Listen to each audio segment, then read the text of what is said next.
Welcome back, and what a delight to have with us Kristen Wright. She is the Director of Advocacy for Open Doors USA, one of the great ministries of our country. And Kristen, good to see you. Happy New Year. Good to see you too. Thank you so much. Well, for those that don't know, and I'm surprised if they wouldn't know, but just in case, tell us about Open Doors. What is Open Doors?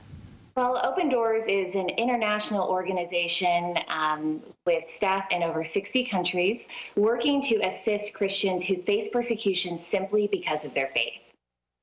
Well, you do a wonderful job, and I want to say to you and your team, thank you for your years and years of service and dedication.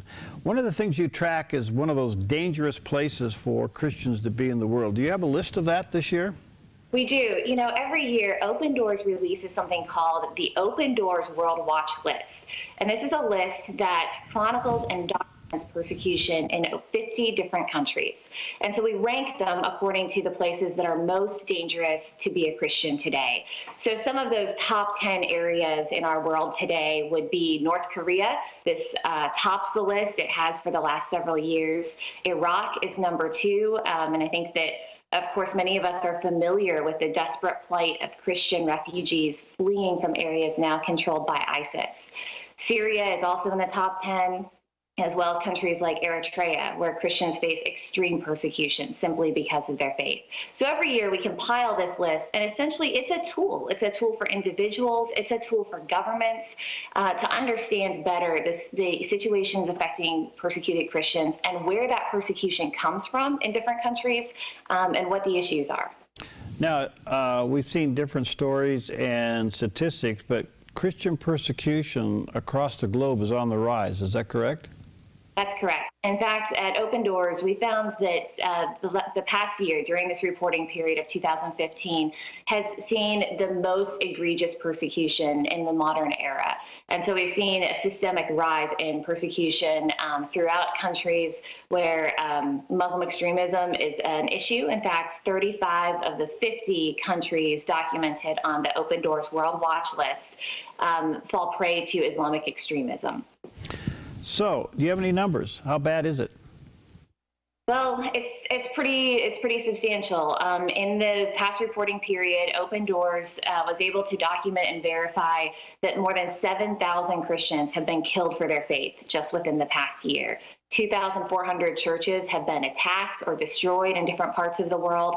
And, you know, I have to even kind of add that in many countries, we can't get in there to verify numbers. In North Korea, for instance. So we are thinking that the numbers are most likely much higher than even this. But 7,000 is already an increase of 3,000 from last year.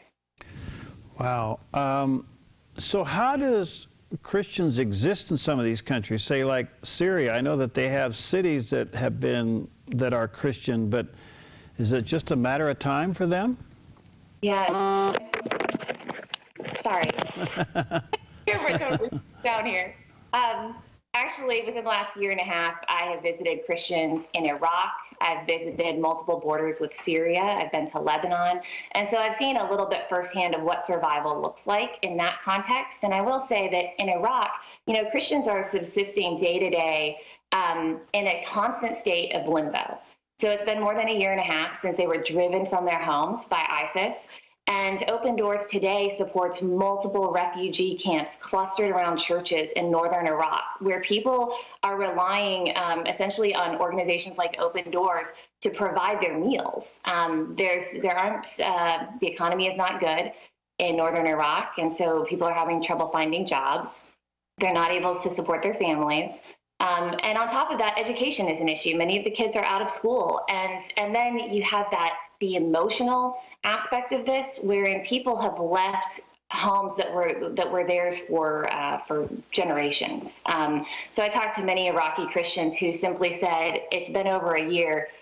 I feel like I'm in limbo. I don't even know what to do next. And that's where Open Doors is on the ground and working to provide the physical assistance like food and job training, job assistance, but we're also there providing trauma counseling. And that's something that we've seen men, women, and children really benefit from as a result of the terrible things that they've been through within the last year and a half. All right, let me say our viewers and listeners, opendoorsusa.org is the website, usa.org is a website. Outstanding organization, doing an incredible job. Kristen, it's interesting. We're seeing Christian persecution outside the United States. We're seeing Christians being silenced inside the United States, but we don't see any diplomacy trying to equalize fairness, so to speak, I guess, or at least fighting for Christians. Where do you think all this is going on the world stage? Well, I think that I would just say that now more than ever before, Christians who are facing persecution need our support and encouragement. You know, just this past week in Washington, D.C., we launched the World Watch List at the National Press Club here in D.C. We were privileged to have Ambassador David Saperstein, the ambassador for the Office of International Religious Freedom in the State Department, join us to speak about our list. And we are also privileged to have a persecuted Christian from Kenya. Her name is Gladys. Her husband was brutally murdered by Islamic militants.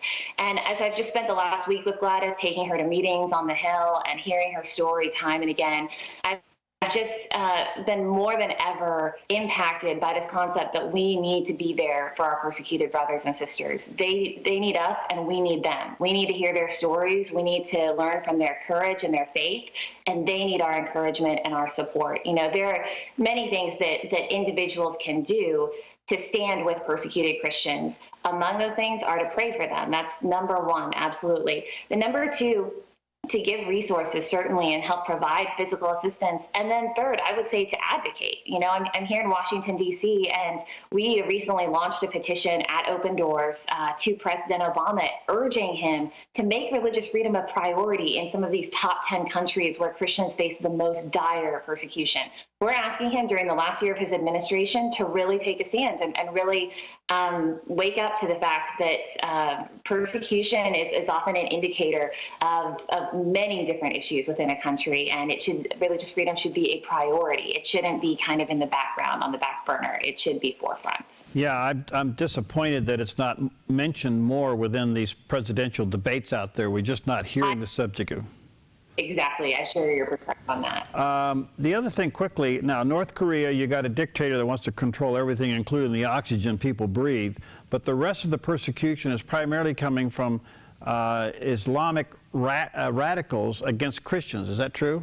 Yeah, that's true. So, you know, we have 50 countries, and then 35 of them we see where Islamic extremism is the main driver of persecution in those countries. And of course, that would be countries like Iraq and countries like Syria, where we see that, you know, it just takes on a different effect than when you're in a country where the government is trying to silence and control every aspect of life. Islamic extremism, you know, in the countries that I've visited, for instance, in Lebanon and on the border of Syria and then in Iraq, you know, you feel that very tangibly, that there is a risk to Christians on a daily basis. You don't know when you might face murder, all of these groups. Well, Kristen, thank you again. I'm sorry our time was too short today, but let me say our viewers and listeners, go to opendoorsusa.org. That's the website. These folks are frontline, on the scene, doing an incredible work. Thank you. Let's stay in touch, okay? Thank you so much for having me on today. Great day. All right, we'll see you next time on Focus Today. I'm Paulina Leiser, producer of Focus Today. Thank you for watching this video, and make sure to check our other videos at theDove.us.